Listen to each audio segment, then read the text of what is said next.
Harapannya dari pelaku UMKM itu jangan patah semangat ya, jangan patah semangat karena proses hari ini kita juga di pemerintah provinsi juga menyiapkan terkait dari formula-formula yang terbaik untuk bagaimana UMKM itu juga naik kelas. Bahkan harapannya pula dengan hadirnya Koperasi Merah Putih, program prioritasnya Pak Prabowo ini juga terus serta menjadi menjadi ujung tombak peningkatan ekonomi yang ada di akar pemerintah desa dan kelurahan, khususnya bagi pelaku UMKM. Karena tujuannya Koperasi Merah Putih itu ya memang hari ini untuk peningkatan ekonomi yang ada di akar, pengurangan pengangguran, kemiskinan, tentunya untuk kesejahteraan bagi pelaku UMKM dan masyarakat yang ada di desa dan kelurahan.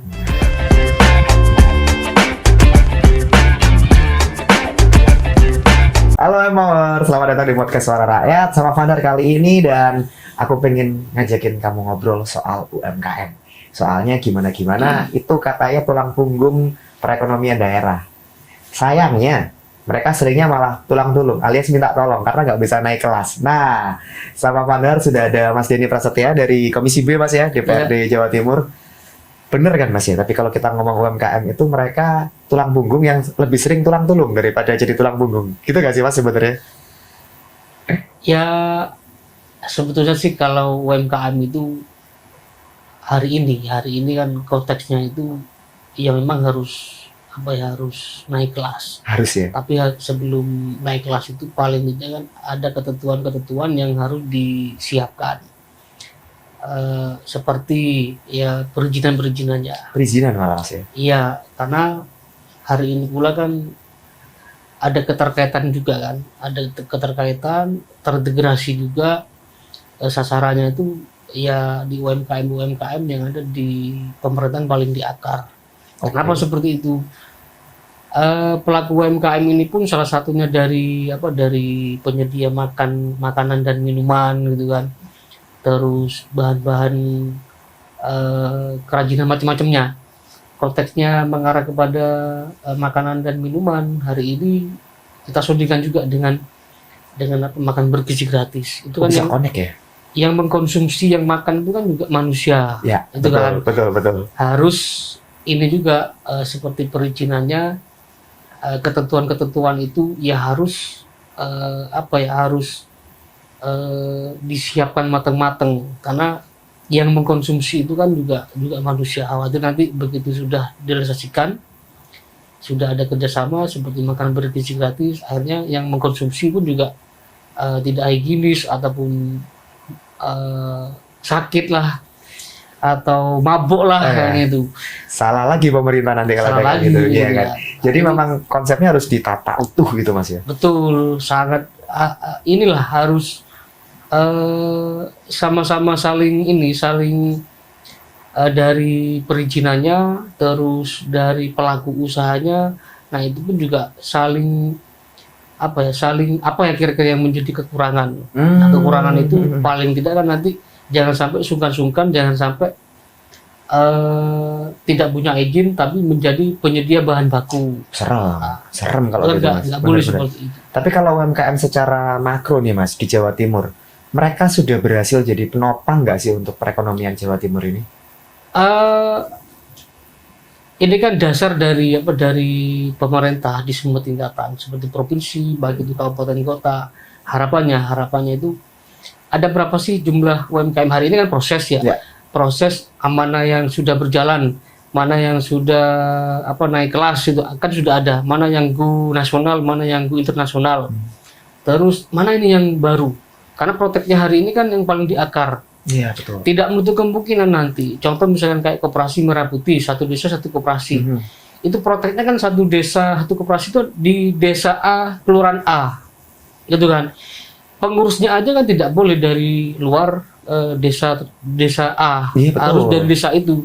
Nah, sekaligus secara otomatis pelaku usahanya, UMKM-nya itu seandainya nanti berinisiasi untuk menambah modal gitu kan, ataupun menyalurkan permodalan seperti Koperasi Merah Putih itu ya otomatis juga tidak bukan yang dari luar koperasi itu sendiri. Kan harus dari dalam Iya desa itu dong, sendiri dong. benar. Kan. Iya, Tujuannya iya. peningkatan ekonomi yang ada di desa tersebut. Berarti modal sudah bukan jadi masalah sebenarnya buat UMKM ke depannya. Iya, betul itu. Tidak, kalau menurut saya tidak ada masalah. Cuma hari ini permasalahannya harus disiapkan betul-betul seperti perizinannya dari apa? Seperti nomor induk berusaha. Gitu kan. Setelah itu nomor induk berusaha ini apa nih? Izin edar. Oh iya benar. Gitu Iya, kan. iya, iya, Setelah iya. izin edar apa? Mengarah ke POM ataupun ke halal kan itu. Setelah itu, oh ini kurang menarik misalkan. Kurang menarik ini harus bagaimana? Perlu adanya pelatihan. Secara otomatis kalau sudah perizinannya itu sudah lengkap semua, secara otomatis itu pun juga masuk ke database-nya pemerintah. Otomatis. Baik, otomatis itu pemerintah kabupaten, dasarnya dari pemerintah desa, SK-nya, surat keputusan. Setelah itu pemerintah kabupaten, dicatatlah oleh pemerintah kabupaten kota, bahwasanya di desa A itu ada pelaku usaha unit UMKM. Oke. Apa misalkan makanan kah, penyedia daging kah, atau macam-macamnya. Tinggal dipetakan lagi gitu kan. Nah, modal beres Mas, izin aman, distribusi alias marketnya. Ini kan juga jadi kendala nih buat teman-teman UMKM. Kalau disupport pakai pameran biasa, Fanda rasa kurang, Mas Denny. Betul. Kalau misalkan ada kayak Porprov, kemarin kan Jember tuan rumah tuh kan kebetulan. Dan Jember itu juga punya JFC kalau nggak salah, Jember Fashion Carnival. Nah, event-event seperti Porprov, JFC ini juga bisa bikin UMKM tumbuh nggak sebenarnya Mas Denny? Bisa, cuma kan perlu ada yang termanage dengan baik juga, Oke. ya kan. Contoh misalkan dengan adanya Porprov yang Jember sebagai panitia yang berketepatan. Kalau kemarin sih udah berjalan bagus kalau menurut saya, cuma kan masih ada kekurangan. Kekurangannya itu jauh-jauh hari. Jauh-jauh hari itu seperti pemerintah, entah itu ke depan ya, di 38 kabupaten kota yang ada di Jawa Timur itu terbranding, terintegrasi. Bukan hanya di kuliner, tapi ke semuanya. Oke. Misalkan di Jember kemarin, di Jember itu menunjukkan bahwasanya tempat wisatanya, ya kan, seni budayanya. Terus di Jember itu ada apa saja nih selain itu? Oh ini pusat tembakau misalkan. Oh ini di dekatnya Jember ini ada apa? Ada tape misalkan, macam-macamnya. Nah itu terpublik jauh-jauh hari. Karena yang hadir pada waktu di Porprov itu kan bukan hanya di atlet, tapi supporternya, pengunjungnya, bahkan betul. Ada kegairahan juga dari masyarakat itu sendiri di seputaran, khususnya di masyarakat warga Kabupaten Jember ataupun yang berdekatan. Itu pun yang paling didomainkan apa ya, menunjukkan potensinya yang ada di daerah tersebut. Oh ini seandainya ada tempat wisata kayak di Lumajang, ada apa, air terjun ini misalkan, oh ini ada Bromo di utaranya di Probolinggo, di Jember ada Papuma misalkan, ada Watulo, oh ini ada Pantai Love misalkan. Nah itu pun juga terpublikasi, terbranding apa sejak awal, karena kehadiran dari atlet, dari pengunjung itu pun begitu mengikuti kegiatan Porprov sekaligus juga menikmati hasil potensi lokalnya. Wah ini menarik sih Mas. Berarti kemarin ketika Jember jadi tuan rumah Porprov, yang didorong masih kuliner aja, padahal harusnya bisa lebih gitu Mas ya. Artinya semuanya kan butuh proses ya. Iya sih. Seperti pasti. misalkan nih tumpuan dari kedatangan dari atlet, dari pengunjung, dari tempat orang-orang yang mau berwisata sekaligus mengikuti kegiatan tersebut. Ini muaranya di mana? Misalkan di Tawangalun. Tawangalun itu udah terbranding bahwasanya nanti ada transportasi yang mengarah tempat wisata. Wow. Gitu kan. Terus misalkan di stasiun itu ada berapa stasiun sih yang masuk di wilayah Jember? Oh, ada stasiun sentral yang ada di Kabupaten Jember misalkan. Nah, itu paling tidak juga ada terintegrasi. Oh, seandainya ini mengarah ke tempat wisata ini kemana? Ongkosnya berapa? Itu kan harus jelas. Benar. Nah, itu ada ketertarikan tersendiri. Atau misalkan nanti ada penunjukan tarian-tarian seperti Pandalungan misalkan. Oke. Terus memunculkan kalau katanya orang Madura itu macanan kacuk gitu, kayak jaranan gitu. Oh jaranan, bantengan jaranan gitu ya. Bantengan kayak gitu kan. Nah itu pun juga sekaligus ditunjukin. Itu pun juga ada ketertarikan tersendiri nantinya. Oh iya, di Jember ternyata kompleks ya, ada semua gitu. Nah, ini menarik sih Mas, karena UMKM yang naik akhirnya dari gelaran-gelaran event kayak gitu, bukan cuma yang kuliner. Kan UMKM ini kan bukan melulu soal kuliner. Kalau muncul jaranan tadi ada handcraft, ada Betul, kerajinan gitu kan, betul, dia bisa betul. naik. Iya. Fadar penasaran sih kalau detailnya nanti kayak gimana nih Mas. Jangan kemana-mana ya Pak, Fadar punya banyak pertanyaan buat Mas Denny. Tetap di podcast Suara Rakyat.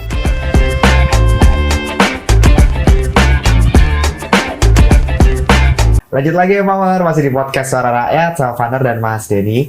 Tadi Mas Denny sudah cerita kalau event kayak Porprov gitu kan harusnya compact supaya bukan cuma kuliner, karena Ya. ada pariwisata, ada budaya yang bisa diangkat. UMKM kan banyak ya Mas ya. Iya. Masalahnya adalah setelah event itu selesai, biar keberlanjutannya ada Mas Denny, Iya. supaya dia tetap lanjut gitu kan. Dia berarti kan nggak boleh diem aja, karena kalau dia diem nggak masuk marketplace, ya amblas Mas. Iya. Nah ini jadi problem sendiri. Siap nggak sebenarnya UMKM kita?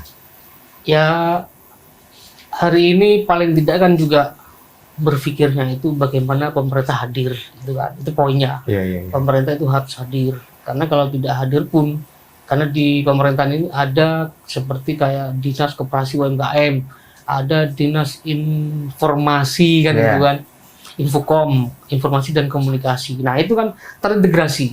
Salah satunya untuk mengaitkan terkait dengan produk itu menjual kemana, produk online misalkan masuk ke market kayak di Shopee, ataupun bahkan punya ide kreatif bahwasanya pemerintah setempat di 38 kabupaten mungkin ya punya ide kreatif. Oh ini pasarnya kita buatin nih khusus di speknya di kabupaten A atau kabupaten Jember misalkan. Terus Jawa Timur ini nggak kekurangan acara kalau menurut saya. Sebenarnya Kan banyak acara. betul. Ada petik laut gitu kan. Ya, benar. Ada kalau saat ini musimnya Agustus itu perayaan HUT Republik Ya, Indonesia. benar, Ada karnaval di kecamatan-kecamatan Ya. gitu kan. Yang itu pun juga memunculkan potensi di masing-masing kecamatan, di semua kabupaten lah Iya. di Jawa Timur itu. Terus ada kayak suro misalkan. Ya, mulutan Ada gitu. maulud. Betul, habis gini kan mulutan Mas. Iya. Betul. Nah, itu pun saya kira perlu ini juga perlu informasi-informasi yang dukungan juga dari pemerintah pusat, pemerintah provinsi, bahkan pemerintah kabupaten kota, Iya. agar kembali kepada tidak meninggalkan lokal wisdomnya. Itu Seni dia. budaya itu tetap ditunjukkan lah. Benar. Kalau melihat dari potensinya misalnya kayak mulutan misalkan. Mulutan itu kan ada hadiah-hadiah yang digantung gitu kan. Iya, benar. Yang yang tidak bisa ditinggalkan tradisinya, yang saling memperebutkan, begitu tumpang tindih untuk memperebutkan barang tersebut, itu pun juga tidak memunculkan sakit hati, guraunya pun tetap berlangsung gitu. Guyup Gunungan nggak sih Mas? iya kayak itu Iya, gunungan. benar. Nah itu pun nggak muncul pelaku usaha misalkan, pelaku usaha yang di kuliner makanan misalkan, ditunjukkan bahwasanya ini loh hasil produk ini dari UMKM ini. Terus dari penghasil buah misalkan, itu kan juga perlu dari teman-teman pengusaha juga. Itu Macam-macam dia. semuanya sudah dihidupkan, bangkitkan. Cuman kendalanya kalau kita ngomong UMKM biasanya packagingnya Mas, brandingnya. Kan kalau misalkan mau dijual lintas wilayah misalnya nih ya, Betul. branding, packaging itu kan penting tuh Mas. Nah ini Iya. yang kadang kalau nggak menarik, packagingnya gampang rusak, nyampe udah payok semua. Nah ini kan bahaya kalau kerajinan tangan loh Mas. Dari sini perlu adanya kurasi lah. Perlu adanya kurasi. Di Jawa Timur sudah ada yang mengkurator. Pemerintah provinsi kapan hari kita ke mana ya? Kebetulan saya tidak bisa ikut ke NTB. Yang terakhir ke NTB kemarin. Terus ke Kalimantan itu pun juga yang dibawa itu produk-produk Jawa Timur. Produk-produk Jawa Timur yang sudah terkurasi, sekaligus di sana juga ada menunjukkan produknya. Ada makanan ringan, macam-macamnya udah dibawa itu oleh pemerintah Provinsi Jawa Timur. Aman packagingnya Mas? Aman karena kan sudah dilakukan beres ya. Sudah dilakukan kurasi. Itu yang tidak aman itu saya kira perlu perbaikan lah, perbaikan sekaligus juga perlu adanya kayak pelatihan. Nah, pelatihan bener Mas. Pelatihan. Nah itu apalagi kita saat ini kan ada keterkaitan dengan protek untuk ke depan itu yang sudah dianggarkan makan bergizi gratis ini kan, dan kurang lebih hampir 350 triliun kan untuk anggaran 2026. Betul. Nah, itu pun paling tidak nanti ya pelaku usaha-usaha itu juga bagaimana agar produknya bisa terambil gitu kan untuk makan bergizi gratis, sekaligus juga produknya itu juga bisa dipertanggungjawabkan bahwasanya oh ya produk ini sudah terkurasi, bahwasanya memang benar-benar layak ya, peruntukannya ya karena dikonsumsi oleh manusia. Masalah pelatihan tapi Mas, masalah pelatihan ini sering muncul suara gak enak sih Mas. Yang diundang pelatihan itu terus, jadinya ilmunya nggak merata, yang database peserta pelatihannya itu beda cuma 1-2 nama. Ini kan problem juga, jadi nggak rata ilmunya Mas. Iya, itu pun kalau menurut saya meskipun ada, itu di tahun-tahun sebelumnya. Oh, karena peminat ini pun juga harus dipertaruhkan yang menjadi benar-benar pelaku UMKM. Jangan sampai pada waktu kita adanya COVID ya, pada waktu di tahun 2019-2020 mengarah sampai kepada 2021-2022 kita sudah mulai pemulihan. Betul. Nah, pada waktu adanya COVID itu pun muncul yang bukan dari pelaku UMKM, itu pun muncul bahwasanya karena ada program kan dari pemerintah pusat yang menjadi pelaku UMKM itu akan ada subsidi anggaran, dapat bantuan misalkan, itu kan berbondong-bondong masuk semua akhirnya. Masuk semua tanpa ada kurasi, tanpa ada data yang konkret, yang real, berubah semua. Gitu kan. Nah, begitu proses hari ini kan sudah mulai benar-benar real yang menjadi pelaku usaha sudah terdeteksi. Diimbangi lagi hari ini pula dengan adanya program prioritas seperti Koperasi Merah Putih. Kembali lagi, Koperasi Merah Putih, satu desa satu koperasi. Itu pun juga tujuannya apa sih? Kan itu harus pakai juga. Tujuannya meningkatkan ekonomi. Nah, yang mau ditingkatkan ekonomi ini apa ini? Oke.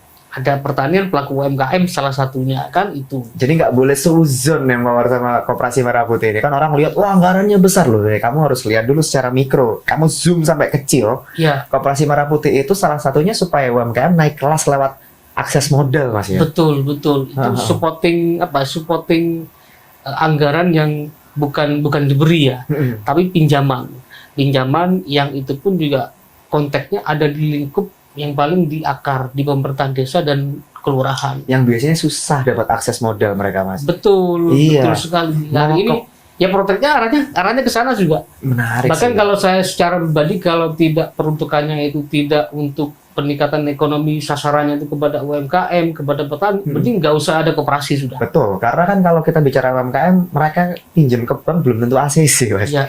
Perlu juga dipertanyakan itu pemerintah daerahnya. Kalau seandainya tidak supporting, ya hadirnya Koperasi Merah Putih ini berarti pemerintahannya itu tidak siap. Ya, perlu diganti aja itu. Ada tuh memang Mas, pemerintahan desa yang nggak siap. Tidak ada. Untungnya nggak ada ya. Ada. Jangan sampai lah. Ini program bagus masalahnya. Ini kan program bagus yang pemerintah pusat tuh mikiri masyarakat di sektor paling kecil gitu kan. Betul. Ketika ada Koperasi Merah Putih nantinya Mas, UMKM kan diharapkan dia bisa terbang gitu kan, naik kelas gitu kan. PR-nya buat para pelaku UMKM apa terus kalau gini? Ya hari ini potensi yang ada di lokal itu pun harus termonitor ke semuanya di semua tingkatan. Harapannya seperti itu karena data dari pemerintah pusat itu acuannya dari pemerintah yang paling di akar. Hari ini pemerintah yang paling di akar itu mendata ke semuanya potensinya apa nih, pekerja UMKM itu ada berapa jumlahnya, potensinya apa saja misalkan. Setelah itu baru nanti dilaporkan dari pemerintahan yang paling di akar itu dilaporkan ke yang di atasnya. Ini loh jumlahnya. Yang baru sekian misalkan 10 misalkan. Yang baru 10, yang sudah berjalan ini butuh pendampingan, butuh pelatihan ini 20. Terus yang sudah berjalan dan aktif terkait dengan dunia usahanya ada kerupuk macam-macamnya ada 15 misalkan. Nah, ini kan perlu dipertahankan itu. Perlu dipertahankan sekaligus juga harapannya dari pelaku-pelaku usaha itu sudah tercatat di atasnya dinas kabupaten dan provinsi, jemput bolanya nanti di daerah-daerah tersebut juga harus kita tunjukkan, entah itu ke nasional, entah itu pun juga keluar pulau, bahkan keluar negeri. Nah, itu. Dan harus peka juga melihat potensinya. Misalkan nih di musim, oh iya, musim haji ini kan di bulan, kayaknya di bulan 3 bulan misalkan, wah ini kayaknya Jawa Timur, Indonesia ini kan selama kurang lebih 1 bulan orangnya yang jutaan itu ada di Mekah, ada di Madinah. Betul. Kan tidak mungkin lidah dari orang-orang Indonesia itu pun juga merasakan merasakan makanan orang luar seperti di Arab Saudi kan, wah ini nggak enak, masih kepengen nih makanan dari Indonesia terkait dengan camilan lah, apalah. Nah itu bisanya naik kelas, arahnya go internasional. Oh menarik sih Mas. Kalau kayak gini berarti pemerintah desa harus kerja beneran ya? Betul. Harus kerja beneran. Masih banyak yang founder pengen tanyakan ke Mas Denny ya Pak. Jangan kemana-mana, tetap di podcast Suara Rakyat.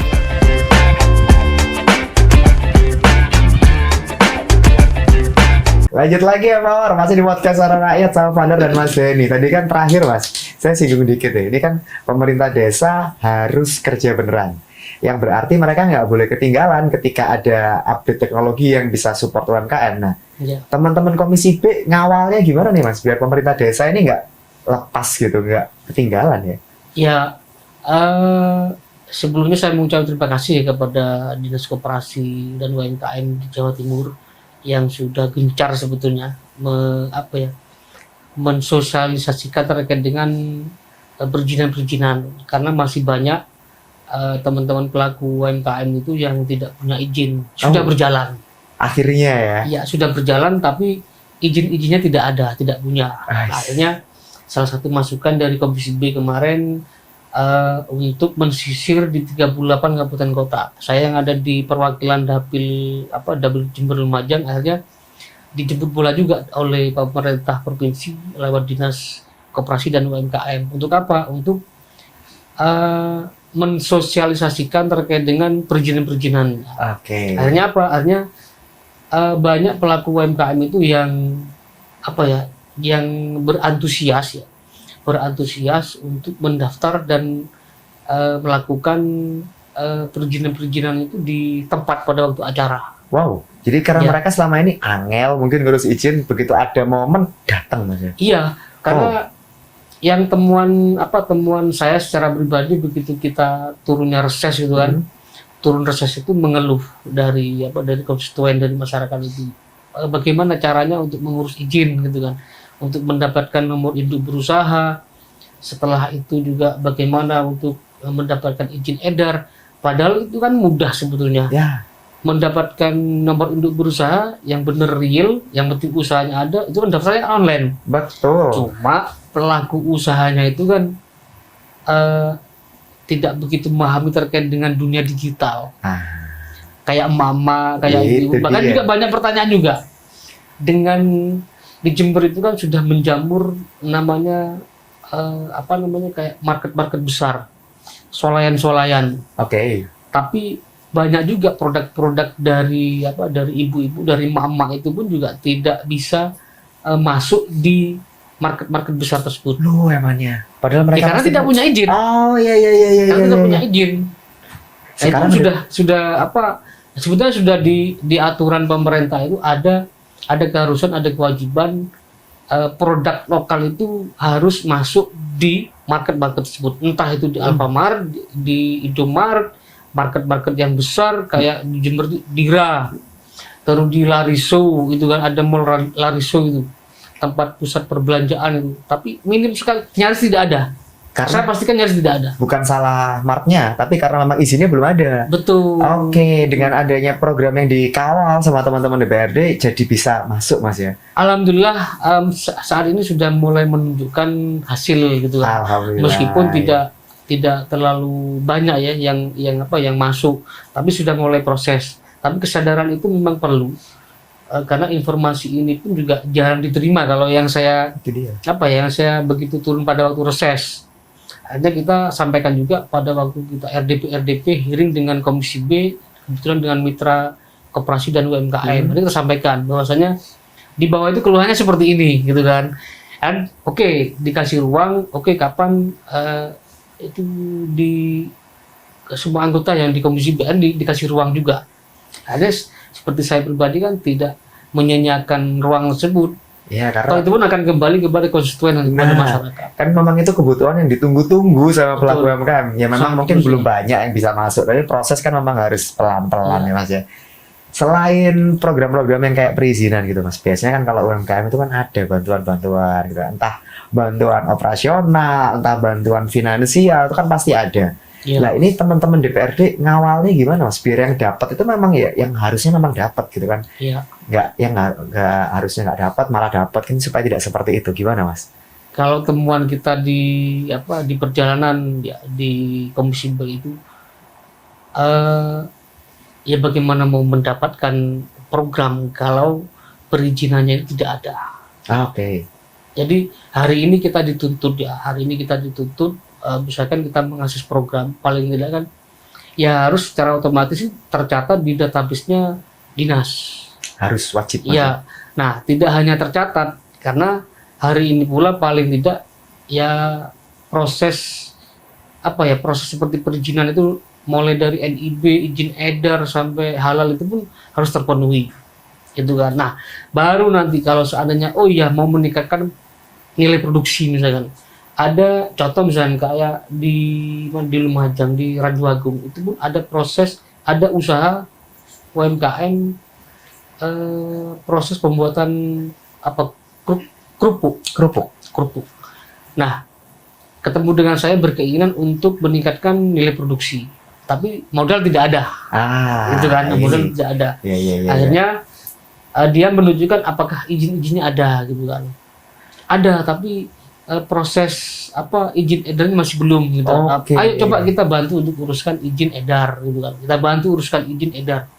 Setelah itu tahun berikutnya baru bisa untuk berproses pengajuan. Akhirnya tahun berapa ya? 2004 kalau nggak salah. 2004 awal kalau nggak salah. Lah itu kayak seperti kayak penggilingan itu loh. Penggilingan padi. Bukan penggilingan untuk pemanas. Oh. Hair dry kurang paham juga saya. Mereka mendapatkan kalau sekaligus mesin potongnya dapat. Setelah proses mesin pemotongan kayak mesin press gitu lah Mas. bukan press tapi alatnya satu set lah untuk Oke. peningkatan produksi. Iya. Yang awalnya ke produksinya mungkin 30 kilo bisa nambah ke 60 kilo. Itu cuma dari perizinan yang diberesin, dirapiin. Iya. Wah. Kalau tidak ada perizinan, ya mana mungkin bisa. Jadi nggak mungkin bisa. memang harusnya yang dibenerin pertama ini perizinan dulu ya. Betul. Jangan mikir modal dulu. Iya. Perizinannya sudah solid nggak gitu kan? Baru nanti setelah perizinannya aman kita pikir yang lain gitu. Iya. Cuma kan protek untuk program tersebut kan tidak hanya mengacu kepada UMKM. Kadang ada usaha pelaku UMKM terkait dengan usahanya terkait dengan kopi misalkan. Dia punya kafe, punya usaha kopi misalkan.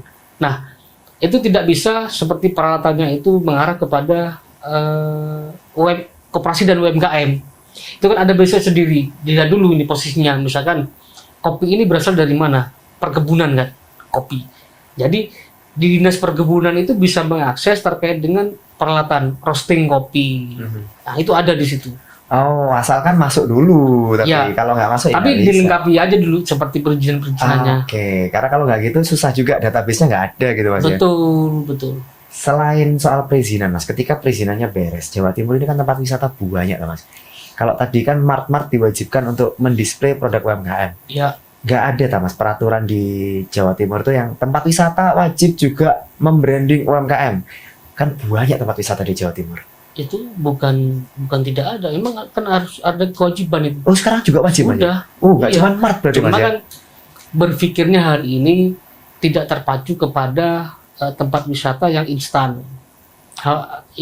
Tempat wisata yang instan itu cenderung nanti biasanya berdasarkan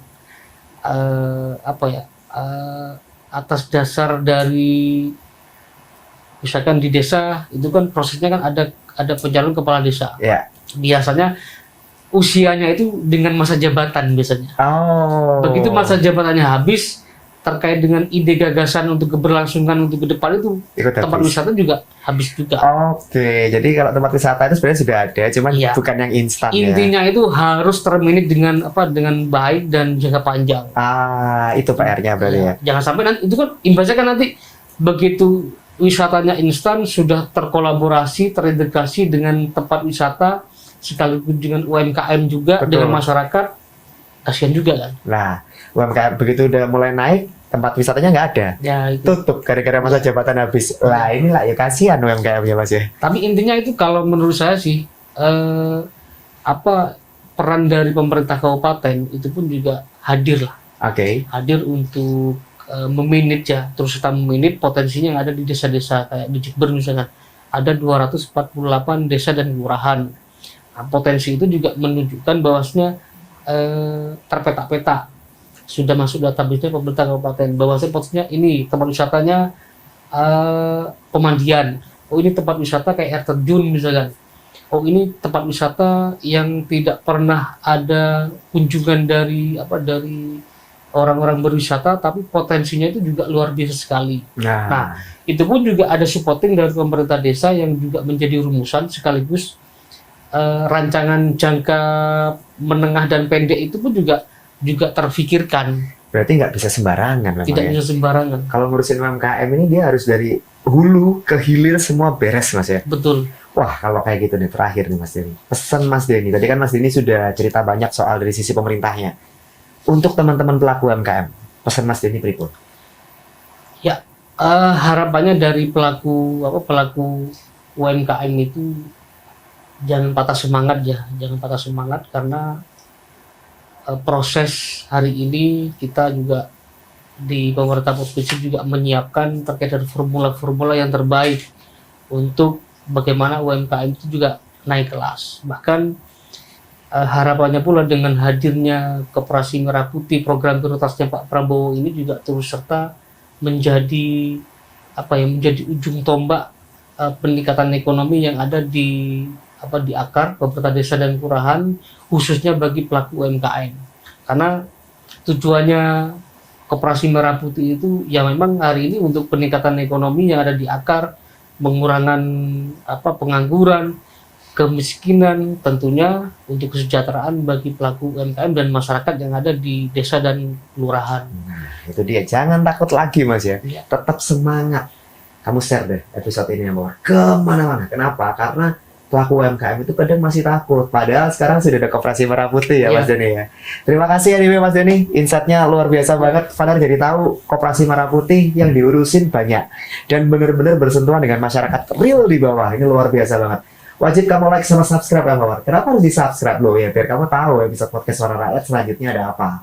Sekali lagi terima kasih Mas Denny. Ya. Insight-nya luar biasa. Kamu yang lagi jadi pelaku UMKM, waktunya kamu bersinar, waktunya kamu go internasional. Fadar pamit, Mas Denny pamit. Have a good day ya Mawar. Bye-bye.